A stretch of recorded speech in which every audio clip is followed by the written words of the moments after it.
বেড়েছে ডেঙ্গুর প্রকোপ।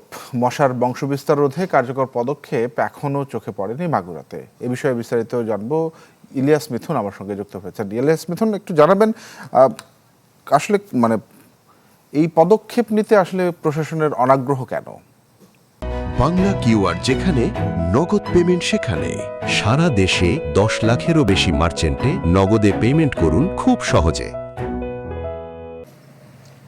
ধন্যবাদ তানভীর। যেমনটি জানাচ্ছিলেন, মাগুরাতে গত জুলাইয়ের পর থেকেই, অর্থাৎ জুলাই মাসের প্রথম দিক থেকেই ডেঙ্গুর যে রোগী হাসপাতালে ভর্তি হচ্ছে। তবে খুব প্রকোপ দেখা না দিলেও প্রতিনিয়ত কিন্তু হাসপাতালে রোগীর সংখ্যা বাড়ছে। আমি যদি একটু বলতে চাই, আসলে ডেঙ্গুর যে বিষয়টা মাগুরার বিভিন্ন আনাচে কানাচে আমরা দেখেছি ডেঙ্গুর রোগ থেকে রোগী আসছে।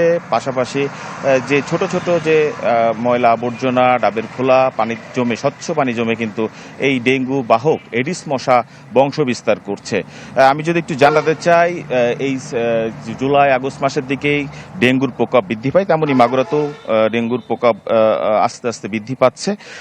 বিশেষ করে ছোট ছোট যে ময়লা আবর্জনা, বোতল, প্লাস্টিকের বোতল, টায়ার, পলিথিনে দীর্ঘদিন পানি জমে এই স্বচ্ছ পানিতেই কিন্তু ডেঙ্গু যে মশা, সেই এডিস মশা বংশবিস্তার করছে এবং তার ফলেই ডেঙ্গু আক্রান্ত হয়ে মানুষ হাসপাতালে ভর্তি হচ্ছেন।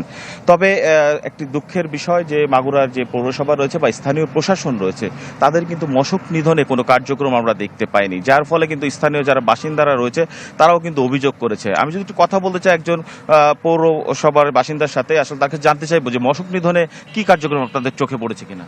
আসলে আমি মাগুরা পৌর এলাকার একজন বাসিন্দা। তো এই যে বর্ষা মৌসুমে প্রচুর মশা বেড়ে গেছে, আর এই মশা বাড়ার কারণে আমরা প্রতি বছরই দেখতে পাই যে পৌরসভা থেকে কোনো কার্যক্রম থাকে, কিন্তু এবছর কোনো কার্যক্রম এখন পর্যন্ত আমার চোখে লক্ষ্য করতে পারি নাই। যেমনটি শুনছিলেন, আসলে ডেঙ্গু নিধনে অর্থাৎ এডিস মশা নিধনে কোনো ধরনের কার্যক্রম কিন্তু পৌরসভা বা স্থানীয় প্রশাসনের কাছ থেকে এখনো মাগুরাবাসী চোখ লক্ষ্য করেনি। আশা করব আগামীতে খুবই দ্রুতভাবে, অতি সত্বর এই কার্যক্রম তারা পরিচালনা করবে। এই ছিল মাগুরা থেকে। ধন্যবাদ আপনাকে।